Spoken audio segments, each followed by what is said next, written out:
Good morning and welcome to the Thursday, March 18th, COVID-19 Response Media Briefing. I'm Frangie Mays, your facilitator for this event. I'd like to welcome our panel for today.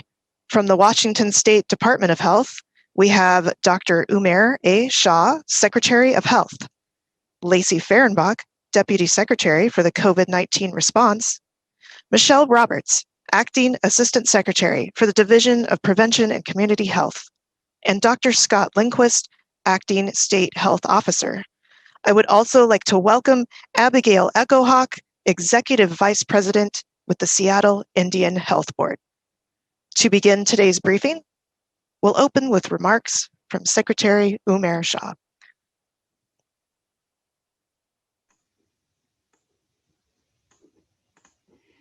Great, thank you, Frangie. Can you hear me okay? We can, go ahead. Well, good morning, everyone. As you know, we've been coming every week sharing information about what's been happening across the state of Washington, but in particular related to COVID-19. And I just want to start by introducing myself again. My name is Dr. Umair Shah, I'm the Secretary of Health for the state of Washington. And I, though usually start with what's happening within the state, I think it's really important to take a moment and just talk about what's happening in other parts of the country, and particularly yesterday with 8 individuals who were murdered in Georgia in an act of needless violence. As we all know, this tragic event, as horrific as it was, appears to be the latest attack on Asian Americans in this country. In 2020, hate crimes against Asians in America rose 150%. And since the start of COVID-19, the pandemic in our nation, Asians around not just our country, but around the globe have felt the impacts of racism, including dehumanization, discrimination, and physical violence. I am greatly concerned, as you can imagine, about this blatant racism, as we all should be, and the fear and terror it has put on our communities. As the Secretary of Health for the state of Washington, as a physician, and as an Asian American, I'm committed to fighting, along with all of you, racial discrimination in all its forms. This is just one of the many communities in America that continue to be impacted by racism and its effects on their health and well-being. And we should all be reminded today just how important our mission is to bring equity and optimal health to all, especially those who have been historically marginalized. As a state agency, we can work towards protecting the health and well-being of all communities while committing to practices that reflect what we need to really see throughout for all people in the state of Washington. COVID-19 has brought out the best of us, but it unfortunately has also brought out the worst in us. And we must do better and stand united against racism in all its forms. I stand committed to that. I know the governor stands committed to that, and certainly all of us at the Department of Health stand committed to that. So I wanted to start with those comments. I also want to recognize that next Tuesday marks the 1-year anniversary of Governor Inslee's Stay Home, Stay Healthy order. And we know a lot has transpired over this last year. Just this past week, we also saw the anniversary of the World Health Organization declaring COVID-19 a pandemic. And we have come a long way since then, thanks to vaccine and everyone's hard work to stop the spread of this virus. But I do want to also recognize our partners in Seattle, King County. And as you saw in the New York Times this past week, the Seattle area has had the lowest death rate of the 20 largest metropolitan regions in the country. And I really want to recognize the work that's happened, not just in the King County area, the Seattle community, as well as across the state. Because if the rest of the United States had kept pace with Seattle, the nation could have avoided more than 300,000 COVID-19 deaths. And I think that's remarkable when you think about having such a horrific start to the pandemic in the state of Washington and how far we have come. But I think it's really, again, incumbent on all of us to continue to make that progress, because we know we're not out of the woods yet. And what I mean by that is we must continue driving down disease rates in our communities through vaccination, and all the other prevention measures, as we have previously seen declining case counts, which has gotten us down from this third surge, but we have now started to see flattening across the state. We've had a total of 331,109 confirmed cases of COVID-19 in the state of Washington and 5,156 deaths. While we continue to know COVID-19 is in our state, we do see good news in hospital admissions and even deaths. As of early March, both continue to decline. But as I mentioned, we are starting to see a flattening or plateauing of that across the state. And Dr. Lindquist is going to be talking more about that as well. The decrease in hospital admissions is steepest in the oldest age groups, age 70 plus. And we believe that may have been related to the increase in vaccinations in that age group. Case counts have plateaued in the state as a whole. At the same time, we've had levels we were seeing in early to mid-October last year. So in other words, while we have decreased significantly from the third wave, we are still at levels that we were seeing in the fall. So we want to see those numbers continue to decline, and that unfortunately is not happening as fast as we would like. 5 of 39 counties have 14-day average rates above 200 new cases per 100,000 people. And last week, 6 counties met this criteria. Cases are increasing amongst younger people, ages 10 to 39 across the state. And this has previously been an early warning sign of larger surges in the general population. Again, Dr. Lindquist is going to be talking about this, but we need to be concerned about this flattening, this plateauing, and certainly about the detection of more cases of variants of concern. The good news is we continue to see great progress on vaccines. We've had more than 2.5 million total doses given in the state of Washington. And we are very much at our goal of 45,000 vaccine doses per day on average. If you remember, when we set this goal previously, a couple of months back, we were at that 13,000 vaccines doses that were given per day. We've made a remarkable amount of progress in this regard. But that said, we are now in the midst of continuing to look behind the scenes of what additional goals will be, especially as we increase our supply and see an increase of supply from the federal government to the state of Washington. We've also had a 120,000 plus 123,000 doses that have been given at our state mass vaccination sites. And we've also seen significant progress that Michelle Roberts is going to talk about related to vaccination in our seniors, as well as where we are as a state in terms of the percentages of our population that have been vaccinated. But I will say that we've seen more than 21% of our state's population has received at least one dose, and more than 12% are fully vaccinated. We're truly making progress. And yesterday we moved into phase 1B tier 2, as you all know, and that means about 750,000 people are now eligible for COVID-19 vaccine than the day before, including high-risk critical workers in certain congregate settings, pregnant women, ages 16 and older. And certainly we want to continue to remind everybody that this is so critical from an equity perspective, that even those who are disabled, individuals who have a disability that puts them at high risk for severe COVID-19 illness are also now eligible. We also know that communities of color have been disproportionately impacted by COVID-19, and they are overrepresented in many of the high-risk critical worker groups and those jobs that they continue to have to attend to. So in other words, people can't just take off from work. And that's why it's so critical that we move into this next phase tier of 1B2.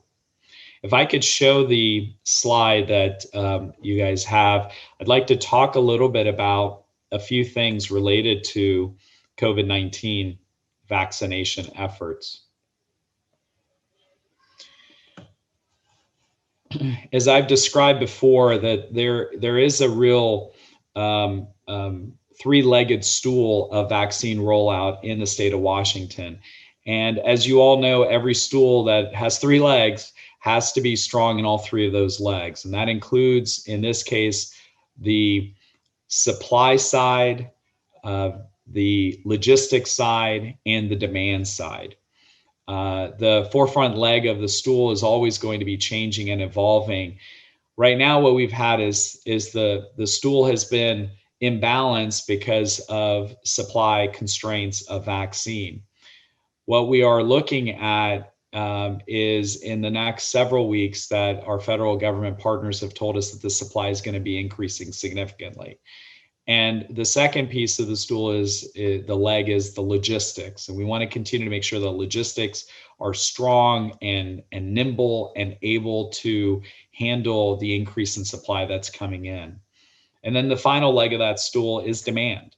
And we are really concerned that we are going in time, especially to have vaccine hesitancy be a significant driver of really how we're going to be able to get vaccines to everyone throughout the state of Washington. And I'm really pleased that Abigail has joined us today. There has been a lot of misinformation in many communities across the state of Washington and across the country. And I really want to underscore how important it is that we continue to get the right information so that vaccine demand does not decrease. And we want to make sure that we do everything we can to get vaccine to everyone in the state of Washington. We go to the next slide. What we've also been looking at throughout the state of Washington in our vaccine efforts is what I call the 3 E's of vaccine. But one part of it is excellence, another aspect is equity, and the third aspect is experience. These are not easy in any sense of the word. As you all know, it's been a challenge in the world of vaccines to be able to do all the different things that we had to do. But what is also key is that when we look at experience, the excellence is very much about the throughput and the numbers and the efficiency and the effectiveness of the vaccine efforts. And again, just incredible amount of kudos to all the folks on the ground that have been doing so much work in this regard. But we also want to make sure that it's not just about numbers, it's also about equity, that no matter who you are or where you live, that you have access to vaccines. And that's absolutely critical from an equity perspective. And we are championing so many different activities related to this at the state level. And we're working with our local partners to make sure that equity continues to be a key driver of our vaccine efforts. And finally, the experience. We want to make sure that Washingtonians have the best experience, the optimal experience, the positive experience as they go through this process. And that has been a challenge throughout, given all the different changes that have occurred across both policies at the federal level or supply constraints in the 3-legged stool, or all the other aspects of how that appointment, that final appointment is gotten by the Washingtonian. So excellence, equity, and experience. As part of the excellence efforts, we certainly have our VAC Center that's up, and you've had Dan Laster that's been able to speak to that. And with our equity efforts, I want to also give an acknowledgement to Paj Nandi on our team, who has tirelessly worked along with other people in his team, on his team, for making sure that equity is a continued driver with our vaccine implementation collaboratives. So with that, let me close off these slides and get back to the fact that progress has continued to be made as we move forward with our vaccine efforts. And the good news is that progress is now also being reflected with recovery from a broader standpoint. As you all know, on Monday, March 22nd, the entire state will be entering phase 3 of the governor's roadmap to recovery. From there, we continue to evaluate progress made county by county. While it's not time to let down our guard, it's certainly exciting to see continued steps towards moving to our new normal. Let me transition to schools. More and more schools are returning students to in-person learning. This is a crucial step, as you all know, to support students' behavioral health and educational needs. This past week, Governor Inslee signed an emergency proclamation requiring all public K through 12 schools in Washington to provide both remote and in-person instruction opportunities. The governor has also tasked our agency as well as the Healthcare Authority with making recommendations for supporting the behavioral health needs of children and youth over the next 6 to 12 months. We know the pandemic has had significant impact on many people's health and well-being. Young people are especially vulnerable to higher levels of stress, anxiety, and hopelessness. These impacts have amplified the isolation of remote schooling, social distancing, and other measures we have taken and had to take to control the virus. Providing more opportunities for in-person learning, along with other changes as vaccines pave our way forward, will help young people tap into important emotional supports like friends, extended family, teachers, coaches, the entire ecosystem that schools in person can provide, and certainly that's been missing. And our agency has begun coordination with HCA on those recommendations, and we will continue to provide updates as we make progress. Let me go to my last point, and then I will turn it over back to my colleagues here. Another hopeful development as we move toward normalcy or some semblance of normalcy is continuing to see new partnerships, strategy, and funding and resources from the federal level. As you know, the American Rescue Plan that was passed last week includes much needed relief for communities, health systems, businesses, and workers. And we know the CDC will receive billions of dollars to track, administer, and distribute COVID-19 vaccines. That's the form of $7.5 billion. Nationally, $47.8 billion will go toward diagnosing and tracing COVID infections. Also nationally, $2 billion will go toward buying and distributing testing supplies and personal protective equipment. The plan will provide $350 billion to help states, local governments, and tribes cover unexpected costs associated with the pandemic. And each state will receive $500 million, with more coming based on each state's share of jobless workers. We look forward to helping implement the American Rescue Plan because we believe it's going to not just benefit public health in Washington, but Washingtonians. And we're committed to working with the governor and with our partners on how to most effectively invest health-related money into our state.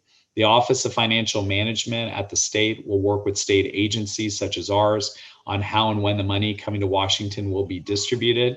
And we anticipate the money will help our battle against COVID-19.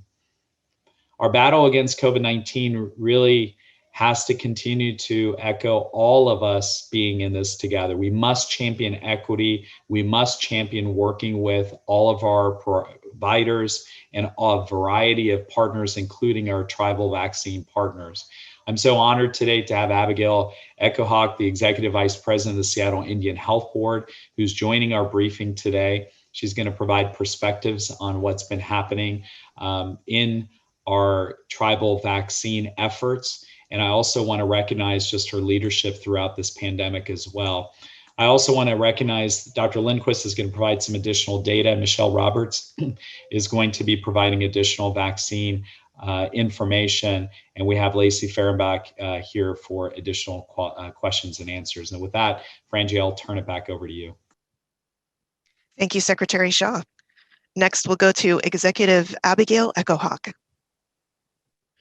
Thank you, Dr. Shaw. I greatly appreciate the opportunity to share some of the experiences going on in the vaccine distribution with American Indians and Alaska Natives. We're in a very concerning time. We recognize that Native people are 3.5 times more likely to be infected with COVID-19 and almost 2 times more likely to die as a result of those infections. Indian country, which includes the 29 federally recognized tribes here in the state of Washington, in addition to the 2 urban Indian health programs in Spokane and Seattle, have been working tirelessly to provide services and especially now vaccine distribution to our populations. Unfortunately, we are seeing a targeted attack of misinformation to American Indians and Alaska Natives regarding the efficacy of the new Johnson & Johnson vaccine. And in fact, there was a recent op-ed published by a Washington state physician in Indian Country Today, one of our largest tribal news sources nationwide, that challenged the efficacy and warned tribal people from getting that vaccine, saying that it would not work and they would not receive the benefits of getting a vaccine. And I'm here today to say that that information is untrue. The science of the Johnson & Johnson vaccine shows that the efficacy is across all races and ethnicities. There are no findings within that study that showed that any race or ethnic group did not benefit from that vaccine. And we have to see that vaccine, along with the other two that have these emergency authorizations, as tools in our toolbox to ensure the health and well-being of our communities. It's concerning when we see that a specific racial or ethnic group is being targeted with misinformation, and it's our responsibility as public health professionals within the state, within the tribes, and the counties to ensure that we get the proper information out to our people. And again, no evidence has been shown that this does not have efficacy within the American Indian Alaska Native population. The one thing we are seeing across these vaccines is that there are not enough American Indians and Alaska Natives who are being enrolled in these clinical trials, and we are working tirelessly again to ensure that there is more Native people enrolled in these clinical trials to ensure that we are part of help shaping the science that builds our nation forward stronger after this pandemic. And in addition to that, we know that tribes and the urban Indian organizations across the state have been one of the key partners with the state of Washington in getting people vaccinated. And in fact, on Monday, the Seattle Indian Health Board, where I serve as the executive vice president, we vaccinated more than 150 teachers for the Seattle Public Schools as our teachers get ready to go back into the classrooms to serve our children. The Suquamish Nation also is vaccinating teachers in Kitsap County, again, regardless of race or ethnicity. We are working tirelessly to ensure the health and well-being of our people. And especially as we think about the efficacy of these vaccines, we do not want targeted misinformation that is working to look at the many Native people have mistrust in vaccines and the government as a result of historical mistreatment. However, we know these vaccines are safe for our people. And so I urge tribal people, whether you're living in rural or tribal settings, to reach out to trusted sources of information, the Department of Health here in the state of Washington, your local public health departments, also the CDC, and trusted organizations such as the Urban Indian Health Institute, which I also direct, along with the Northwest Portland Area Indian Health Board, as we are putting out tribally specific information on the vaccines. We are excited to continue to be a partner with the state of Washington as we work to serve our people and all people in the state of Washington to get back to a place where we can get back into some of our normal world and be in a place where this pandemic isn't what is driving forward all of the concerns that we're seeing right now. So again, thank you for this opportunity. And again, reach out to trusted sources of information to understand the vaccine and make a good choice on whether or not you want to be vaccinated. Thank you, Executive Echohawk. Next, we'll go to Assistant Secretary Michelle Roberts.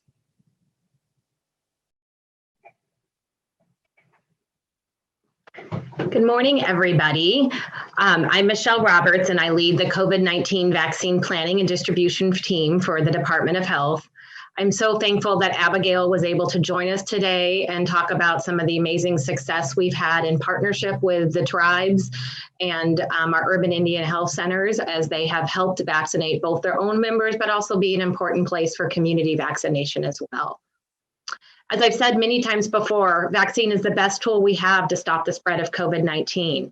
We are so proud of the work that healthcare providers like the Seattle Urban Indian Health Institute across the state are doing to vaccinate.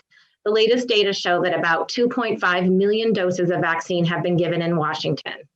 More than 66% of people 65 and older have gotten at least one dose, and more than 40% are fully vaccinated.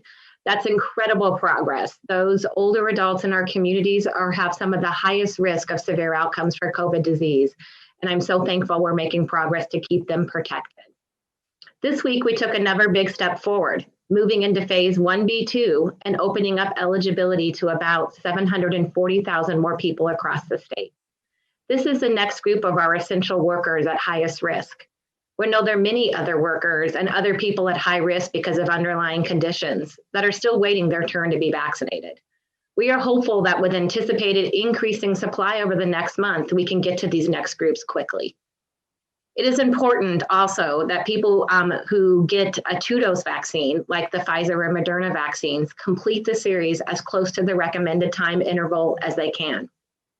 People who receive the Pfizer vaccine should get their second dose 3 weeks or 21 days after their first dose. As for the Moderna vaccine, you should get your second dose 1 month or 28 days after your first dose. This week, we got new data from the CDC that shows how many people are getting their second dose. I'm happy to report that nearly 9 out of 10 people in Washington got their second dose on time.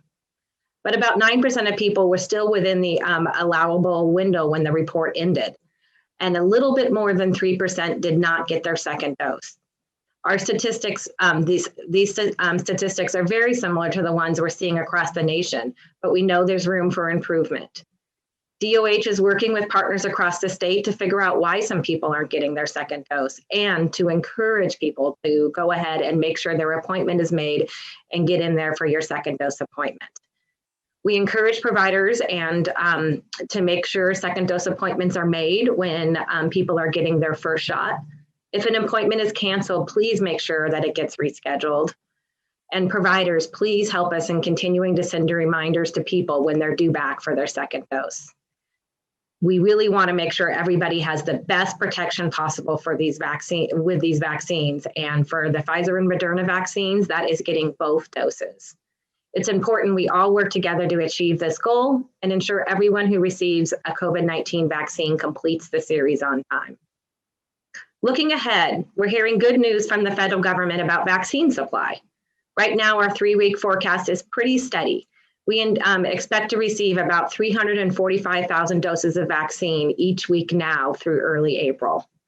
That's still about 110,000 fewer doses than what our provider facilities are requesting. But we're being told there may be a light at the end of the tunnel. This week, we got a small allocation of about 8,400 doses of the Johnson & Johnson vaccine.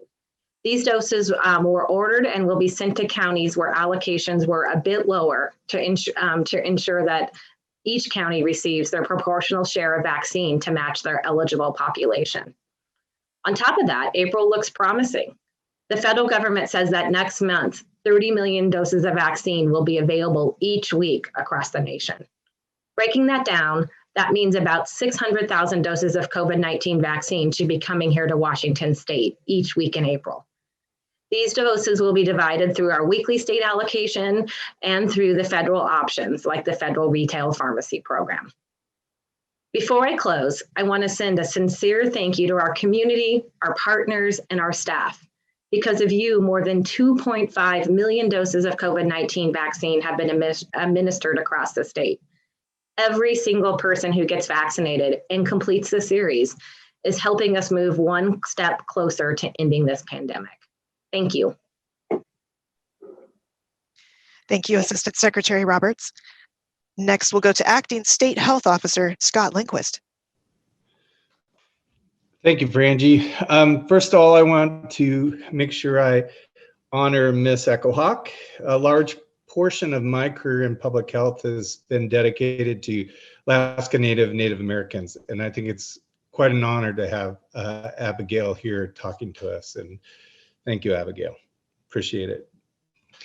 With that, the other side of my life is being an epidemiologist, and I want to go through some trends, and I will summarize it to say that I'm cautiously optimistic, but there are areas for concern. And if you look at our data page, so our COVID dashboard, it shows the number of cases over time, which we call an epi curve, shows 3 very distinct waves. Waves in March, April, waves in June, July, and this large wave we had this winter. And the concerns in these waves are, as Dr. Shaw alluded to, after each of these waves, so after wave 1, the level of cases settled out about here. And after the end of that first wave, we saw an increase in cases in younger adults, so really 20 to 40-year-olds as an average. That seeded the next wave, which was the second wave. And that wave occurred June, July, and then settled down at a higher rate after the baseline was higher than the first wave. And again, we saw this heralding of younger cases before the third and very large wave we just settled on occurred. And what has happened after this third wave is we're starting to see the slowdown and the decrease in the number of cases, that the baseline is even higher than the first, second, or third. So those are concerning trends to me as an epidemiologist. And then the additional concern is this emergence of, right now, of the younger age case rates, which very concerning given our opening our phases to phase 3, higher base rate, this predominance of younger age groups, and the emergence of variants in the state. Very concerned what all this means. And that is why I say I'm cautiously optimistic, but this is something that DOH is doing every day, really watching the epidemiology around these concerns. The variants, we are very aggressively looking for variants. A large portion of all our positive cases are getting genetically sequenced. So as of a little over a week ago, our state public health lab has started doing gene sequencing. We also have contracts in place with labs to do gene sequencing. And in the month of February, we actually sequenced 6% of all our positives. That is a very large amount. And that really puts us in the top 3 states in the United States since the beginning, how many cases we've actually genotyped. So that's impressive. I very much assume we will be the top state soon for the percentage of all cases that we do genotyping. With that comes the knowledge of what our genotype data shows us in the way of variants. And we are now, post out a report every Wednesday at around 10:30 about the variants. I would again encourage you to go to our dashboard for COVID-19. And we are up to 156 variants in the state at this point, which is a very large number. It's very concerning. And we are watching it. The nice news is we have not seen big trends in more severe disease or death or hospitalizations in this first group of variants that we're looking at. Again, it's not entirely representative yet until we are doing a much greater percentage of genotyping, but it does give us some insight to these variants right off the bat.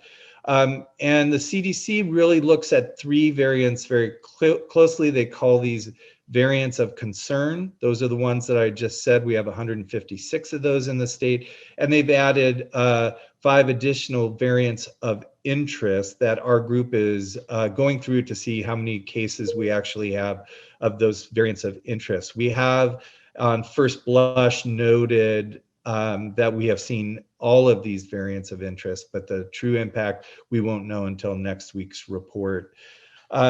And with that, I really just want the public to understand how much work goes on behind the scenes to look out for variants, to look out for our incidence rates and our case rates and our hospitalizations. And that, again, we are cautiously optimistic where we are right now.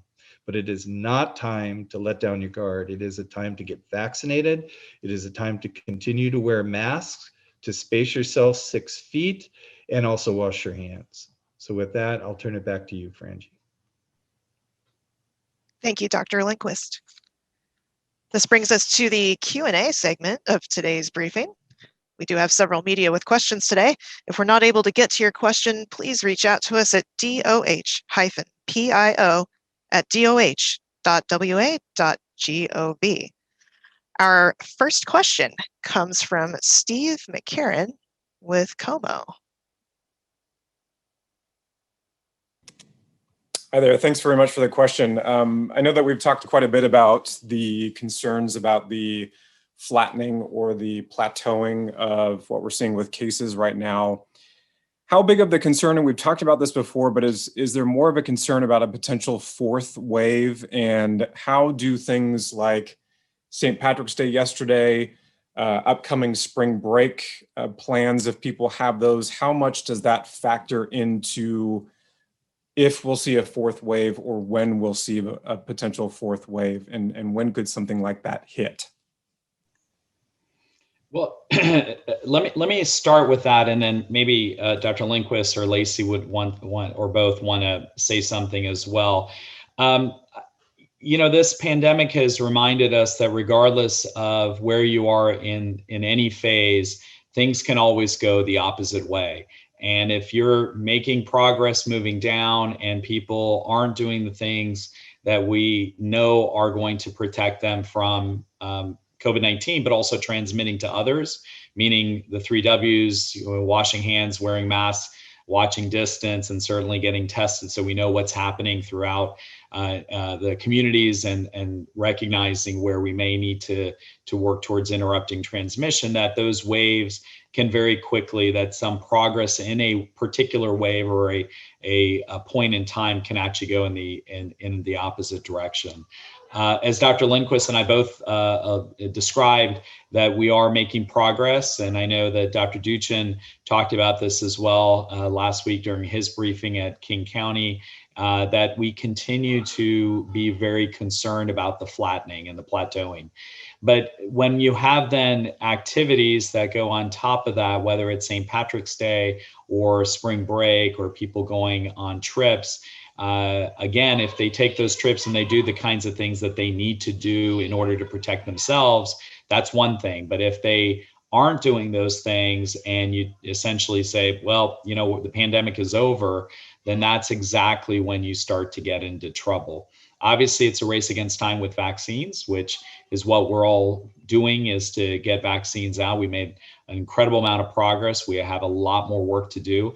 But I do think that regardless of how quickly vaccines get into the state and we get them out into the arms of Washingtonians, we've got to continue to remember that we're not out of this pandemic. And so we've got to keep moving in the direction of those preventive measures, because we just don't have enough Washingtonians or Americans vaccinated thus far. So we're not there at all. And then when you bring in variants, that also brings in the additional concern. So Scott or Lacey, do you want to add to that? Yeah, go ahead, Lacey, if you have anything. I think just quickly, and you heard some of our panelists, Dr. Shaw, Abigail, talk about the tools we have in our toolbox. We keep the good news here is that we keep adding them. I also want to remind everyone that we each have a role in preventing a fourth wave and determining if there is one or how big it might be. And you heard Dr. Shaw talk about the 3 W's. We've talked about vaccines. Every single person vaccinated helps us prevent a large wave or a wave. So when your turn comes up, please roll up your sleeve and get vaccinated. We still are working to do the test, isolate, trace strategy. So, if you think you might have COVID or have been exposed to COVID, please get tested. Do not hesitate, as Dr. Shaw says often, or do not guess, get the test. And certainly, if you get a call from one of our contact tracers, engage and be forthcoming in that, because that helps us identify close contacts who then can take efforts to protect themselves and others. And then, another tool we have that I want to remind people about, especially if you are going to travel or go out and about in society as things reopen, is WA Notify. And that's our exposure notification technology that supplements contact tracing efforts and helps us notify people faster and potentially notify more people that they might have been exposed to COVID-19 and take measures to protect themselves. So, we want to keep going forward. We have a lot of tools coming online to help us do that, and we need the public to stay with us in using all of these tools.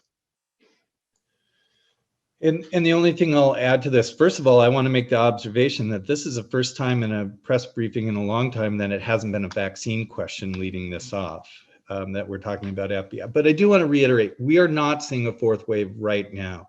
And I want to give a very specific message to those that are 20 to 40. You are the age group that is driving the early increase in cases. So please be mindful of wearing a mask and social distancing and getting vaccine when you're eligible. It is clear in our outbreak reports that bars and restaurants are the #1 outbreak area. So we really want you to limit your exposure in bars and restaurants. It's then also in construction industry and work-related issues. And of course, this is the age group that's at work. Please be mindful of this, and you have the ability to control the emergence of a fourth wave. So please do all the things we're talking about here. All right, thank you. Our next question comes from Arielle with the spokesman. Great, thank you. I think I'm just going to build on the last question. I'm just trying to pair, us reopening and opening more in phase 3 in a few days with what we know and what Dr. Lindquist just said about outbreaks in bars and restaurants. I'm just trying to figure out if counties aren't going to be reevaluated until mid-April.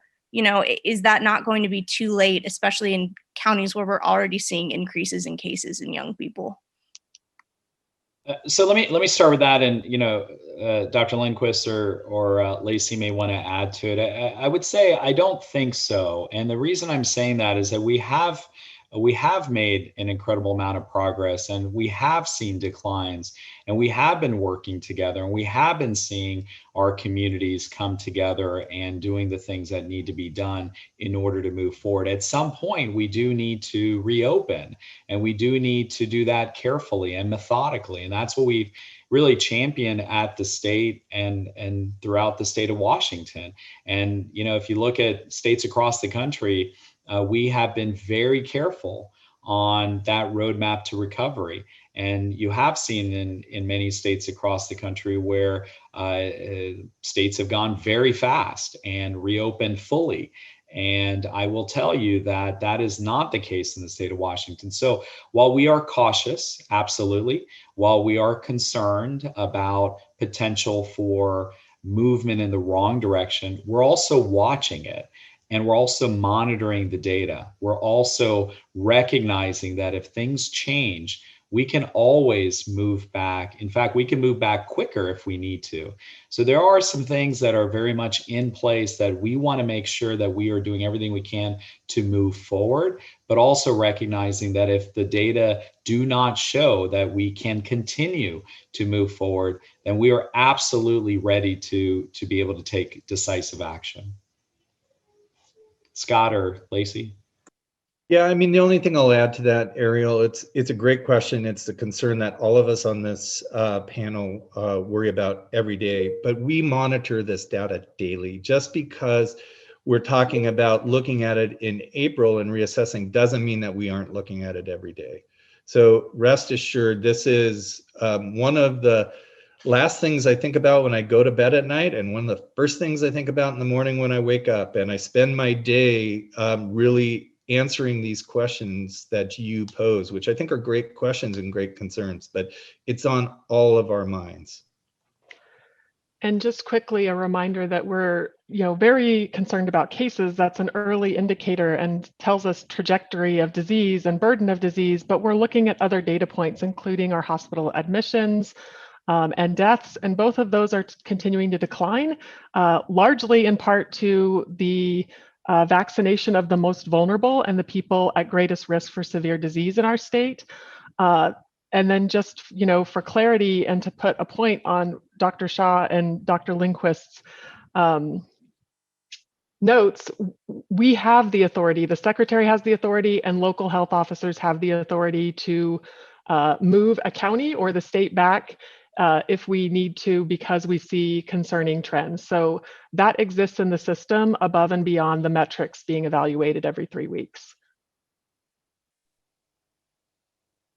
All right, our next question comes from Daniel with the Inlander.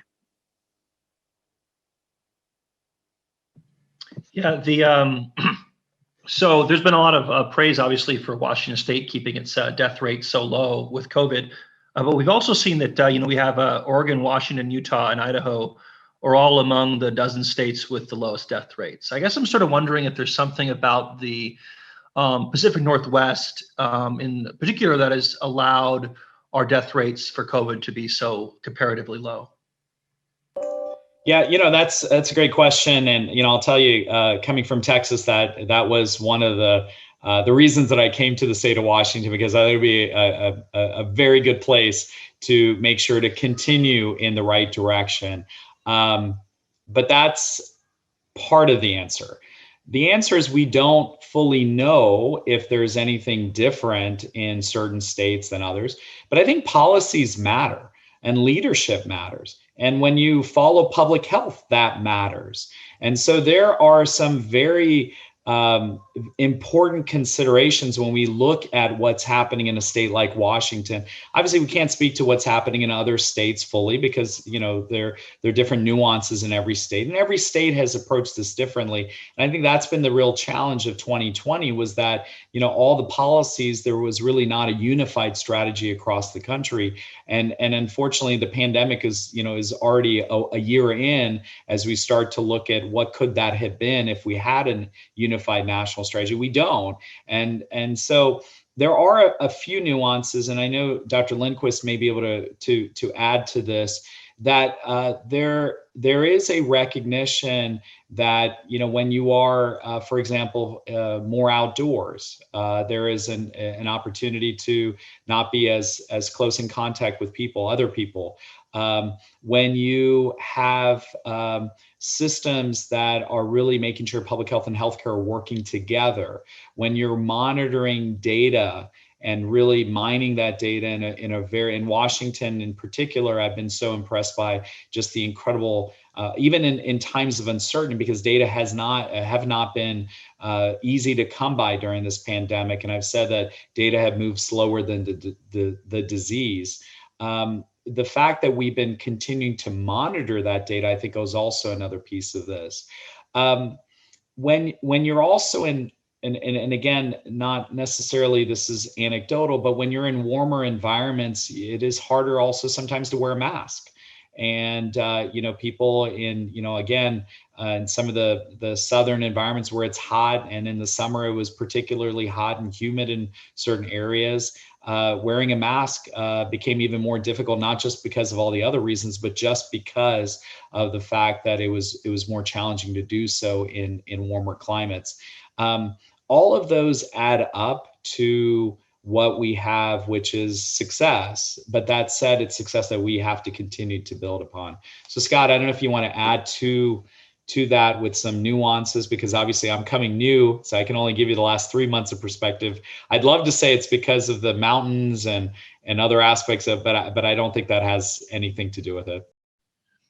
No, I think the answer to this is a very complex question. There isn't one single thing that we can point to, but all the issues that Dr. Shah brought up are obviously contributing to it. I would say we owe the population of Washington State a lot of kudos for what and how they've handled it. I know it has been very restrictive at times, but mask wearing has changed since the very beginning. I have been there since the very first case in the United States was diagnosed.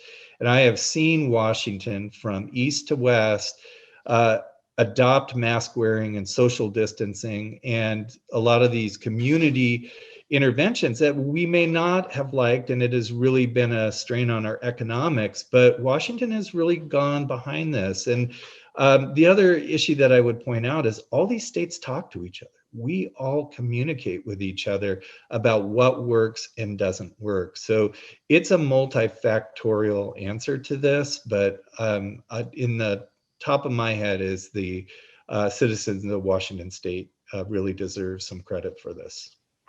And I don't know, Abigail, if you'd like to say something on this, as being on, seeing things from a different perspective. What are your thoughts about, how that's gone in the state of Washington or compared to elsewhere? Yeah, I think we've seen some really great strides in the state of Washington. I'm really fortunate to work across the country with urban Indian organizations. And I think one of the things that was said earlier about how policy matters, that has been one of the key things. And we've seen in particular racial and ethnic minorities who do experience the highest rates of mortality and morbidity, really noticing and seeing the impacts on their people and disproportionate death rates when they're in areas where folks don't follow or there isn't strong public health, such as mandatory masking. So it's been really great to see here in Washington State and others where we've seen these strong public health safety precautions being followed, and seeing the population of people following these policy mandates that have come out. We do have to recognize that even in the low death rates that are seen across these states, there are a disproportionate number of racial and ethnic minorities. So we are seeing the deaths impact the marginalized communities more, which is why we always have to have an eye towards equity. In particular, looking at, again, one of the strongest tools in our toolbox, I don't think we could say that enough on this call, and that is the vaccines. And I'll say at the Seattle Indian Health Board, all of our elders in the elder group that Dr. Shaw talked about having the highest risk, over 70, we have vaccinated 100% of all of our elders. And so we're seeing successes when these tools like vaccines are placed in the hands of community health organizations who have the ability to reach those hard to reach populations or those most marginalized, particularly racial and ethnic groups. Thank you. Our next question comes from Evan with the Seattle Times. Hi, thanks for taking the question. Is Washington monitoring breakthrough cases, and why or why not? And if you all are monitoring breakthrough cases, what does early data tell us, if anything? Yeah, Evan, I want to just start because I'm going to turn this over to Michelle and Dr. Lindquist, and just a reminder that this is now, you're at the fourth question, and that was the first question about vaccines. So I want to recognize that hopefully that, you know, this is a sign that we continue to make incredible progress. So thanks for asking that. The answer is yes, but let me turn it to Michelle and Dr. Lindquist. Michelle, I can set it up. So Evan, this is a great question. We actually are in consultation with the CDC today just about this issue, about how many breakthrough cases should Washington be expecting, because we know the vaccine isn't 100%. So we can do some math and some modeling to see how many cases we predict. One of the main reasons, so the bottom line of that is we're in consultation with CDC about this as early as today. The other part of this is we really started a robust genotype program months ago. And the goal of this was to look at, if we start seeing breakthrough cases, getting them genotyped and finding what are our early findings from this. And I will just say we're way too early in this to give any really logical epi-analysis of it. Probably as early as next week, we'll have some more detail, but we are all over this one. And this is a big concern for us. We know we will see breakthrough cases. It's just, what is the breakthrough case look like? Who are they? Where are they? And what vaccines, if any, show a higher rate of breakthrough? All these are questions that we are posing and don't have answers to at this point. The only other thing I will say is, and Dr. Lindquist alluded to this, some level of breakthrough is to be expected. I mean, these vaccines are between 95 and 100% effective at severe disease. And so even with that there is a level of people who will be vaccinated and get disease. And none of us are going to know for sure, is that going to be you or me who may not amount a full immune response to the vaccine. One thing we do know from all 3 clinical trials is that the vaccines are protecting against serious disease and hospitalization and death at really high rates. And so still the best protection is to continue to be vaccinated. Definitely, we need everybody helping us for all the disease data we were just talking about. By when it is your turn in line getting vaccinated, the more quickly we can use our vaccine supplies, the more quickly we can be out of the pandemic. And there's a lot to learn, like Dr. Lindquist said, and a lot of details we need to collect and understand, and also see what's happening across the country. Where things that are rare events, the more data that we can look at as a collective, the more it's going to help us understand what's going on. So that's exactly why we're talking with CDC and others. All right, thank you. Our next question comes from Glenn with King 5. One moment. Go ahead, Glenn. Hey, how are you? So a quick clarification question for Dr. Lindquist. You cited 156 variants, you called them, but I take it you mean cases where people have been detected with the variant?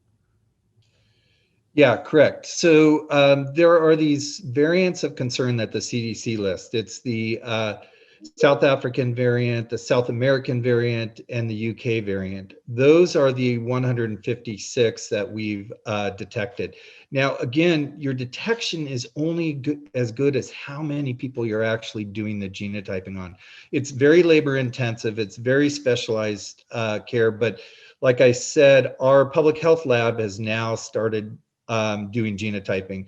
And this is good for a variety of reasons, Glenn, because this is a tool that is the future of public health. This is the future of public health labs looking at outbreaks with genotyping. We use it in TB, we use it in hepatitis, and we are really turning this tool towards COVID-19. And so far, like I was saying, we're one of the top 3 states that is doing the highest percentage of genotyping. What we're finding is 156 of these variants of concern. And by next week, we'll be able to let the public and everyone know, what about these other variants of interest that the CDC is now talking about? So those were the numbers. So hopefully that clarifies what I had said earlier.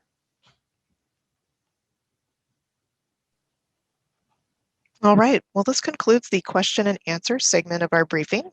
Now we'll go to Secretary Shah for closing remarks.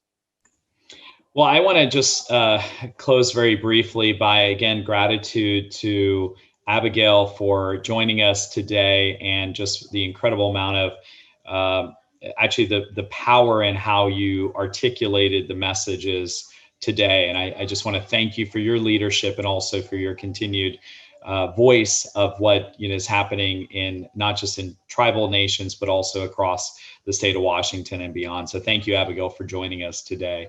I also want to thank our other panelists, Dr. Lindquist, Michelle Roberts, Lacey Fehrenbach, and they've tirelessly continue to work around the clock and really represent public health, as we've seen across not just the state, but across the country and the globe, on what we really continue to need to do to emphasize to people the absolute importance that we are not out of this pandemic. And so, yes, we have tools. Obviously, we have to do all sorts of things with the preventive measures and testing and supporting our healthcare system, and obviously vaccinations, but we are not out of the woods yet. And we need to continue to move forward in a direction that is going to finish this pandemic off when we truly finish this pandemic off. We're not there yet.